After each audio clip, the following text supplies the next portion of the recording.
প্রিয় শিক্ষার্থীরা, আসসালামু আলাইকুম ওয়া রাহমাতুল্লাহি ওয়া বারাকাতুহু। তোমাদের প্রত্যেককে স্বাগত জানাচ্ছি আজকের গণিত ক্লাসে।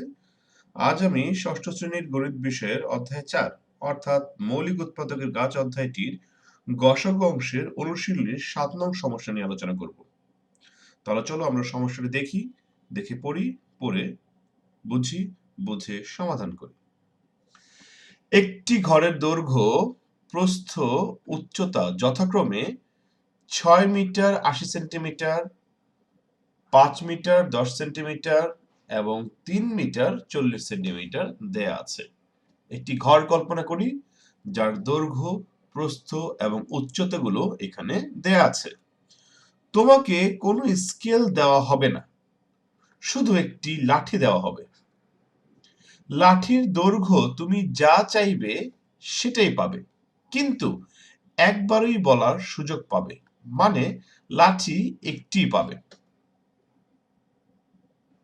এখানে পরিমাপ করার জন্য যে ঘরটির দৈর্ঘ্য ঠিক আছে কিনা, প্রস্থ ঠিক আছে কিনা এবং উচ্চতা ঠিক আছে কিনা সেটি যাচাই করার জন্য স্কেল দেওয়া হবে না, স্কেলের বিকল্প হিসেবে লাঠি দেওয়া হবে।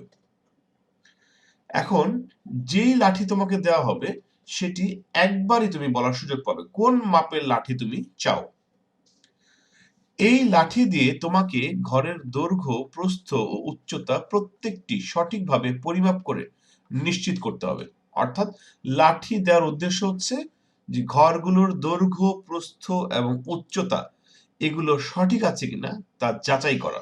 যাচাই করার জন্য তোমাকে একটি সর্বোচ্চ দৈর্ঘ্যের একটি লাঠি তুমি চাইতে পারো। এটি বের করতে হবে তুমি সর্বোচ্চ কত দৈর্ঘ্যের লাঠি চাইতে পারবে। কেউ যদি ১ সেন্টিমিটার দৈর্ঘ্যের লাঠি চায় তাহলে এটি দিয়ে তো অবশ্যই নিশ্চিতভাবে মাপা যাবে, কিন্তু ১ তো সর্বোচ্চ না, ১ এর বেশিও থাকতে পারে, ২ সেন্টিমিটার হতে পারে, ৩ হতে পারে, ৪ হতে পারে। তাহলে সেটি কোনটি আমরা সেটা নির্ণয় করব এখন। তাহলে চলো সমাধানটি আমরা সবাই দেখে নিই। সমাধান: সর্বোচ্চ দৈর্ঘ্যের লাঠির পরিমাপ হবে ৬ মিটার ৮০ সেন্টিমিটার বা ৬৮০ সেন্টিমিটার, ৫ মিটার ১০ সেন্টিমিটার বা ৫১০ সেন্টিমিটার, ৩ মিটার ৪০ সেন্টিমিটার বা ৩৪০ সেন্টিমিটারের গসাগু সমান। এখানে ৬ মিটার ৮০ সেন্টিমিটারকে ৬৮০ সেন্টিমিটারে রূপান্তর করা হয়েছে। ৫ মিটার ১০ সেন্টিমিটারকে ৫১০ সেন্টিমিটারে রূপান্তর করা হয়েছে। ৩ মিটার ৪০ সেন্টিমিটারকে ৩৪০ সেন্টিমিটারে রূপান্তর করা হয়েছে।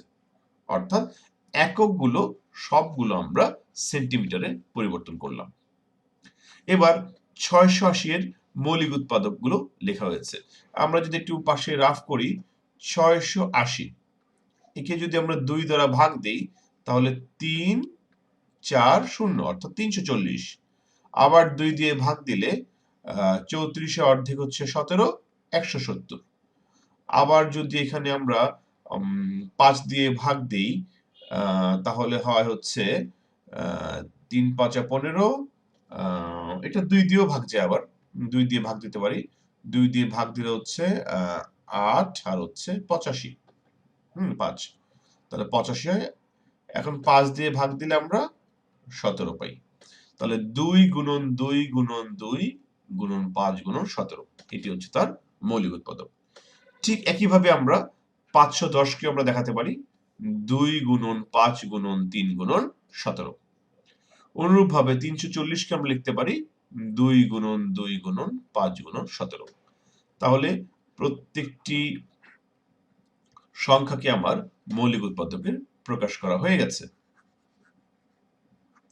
এবার আমরা গসাগু নির্ণয় করব, অর্থাৎ কোন মৌলিক উৎপাদকগুলো সাধারণ অর্থাৎ কমন আছে সেগুলো আমরা খুঁজে বের করব। এখানে দেখতে পাচ্ছি ২, এটি সব জায়গায় আছে, তাই আমরা এখান থেকে ২ কে নিলাম। ৩ এক জায়গায় আছে, নাই, তাহলে ৫ আছে, ৫টি এখানে আছে, এখানে আছে, এখানে, অর্থাৎ এই যে এই স্থান থেকে আমরা ৫টাকে নিতে পারি ৫। এবং সর্বশেষ ১৭, ১৭ এই ৩ স্থানেই আছে, তাহলে ১৭ নিলাম। তাহলে এই সংখ্যাগুলোর গুণফল অর্থাৎ ২, ৫ এবং ১৭ এর গুণফল কত? 170। এই 170 কি এটি হচ্ছে সেন্টিমিটার। তাহলে 170 সেন্টিমিটারকে যদি আমরা মিটারে প্রকাশ করি, পাই আমরা 1 মিটার 70 সেন্টিমিটার। তাহলে আমরা কি বলতে পারি যে 1 মিটার 70 সেন্টিমিটারই হচ্ছে সর্বোচ্চ দৈর্ঘ্যের লাঠির পরিমাপ, যেটি দ্বারা এই দৈর্ঘ্য, প্রস্থ এবং উচ্চতাগুলো যাচাই করা যাবে। অর্থাৎ এই তিনটি মানকে যাচাই করা যাবে।